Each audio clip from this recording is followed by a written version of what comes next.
আজকে আমরা রেডি হয়ে চলে যাব আদির বার্থডে পার্টিতে। আদি পিনাকিদা আর জয়শ্রীর ছেলে। পিনাকিদা আর জয়শ্রীর সাথে আমাদের লাস্ট 3 বছরে খুব ভালো বন্ধুত্ব তৈরি হয়েছিল, কিন্তু ওরা এবার চলে যাচ্ছে সুইডেন, তাই ওদের খুব মিস করব। যাই হোক, ওদের বার্থডে পার্টিতে পৌঁছে যেটা দেখলাম, জয়শ্রী খুব সুন্দর করে অ্যারেঞ্জ করেছিল সব কিছু। কি সুন্দর ডেকোরেশন করেছে, অনেক খাবার রান্না করেছিল। আর এখন ওরা কেক কাটার সময় ওই কম্পিটিশান করছে কে আগে মোমবাতি নেভাতে পারে, বুঝলেন তো। তো যাই হোক, তারপরের যে ঘটনাটা ঘটে সেটাই তো আমি সারপ্রাইজড, কারণ আমার জন্মদিন ছিল ঠিক তার 2 দিন পরে। তারপর হঠাৎ করে দেখি ওরা কি করেছে, আমার জন্য একটা কেক অ্যারেঞ্জ করেছে, আর ওখানে আমাকে দিয়েও কেক কাটিয়েছে। কি অবস্থা বলুন।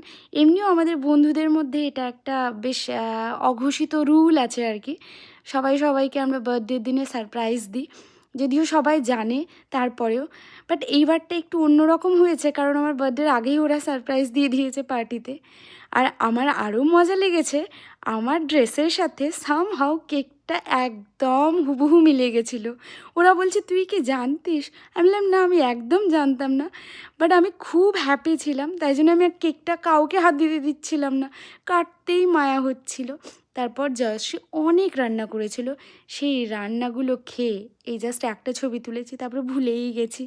যাই হোক, তারপর রাত 2টোর সময় আমরা বাড়ি ফিরেছি।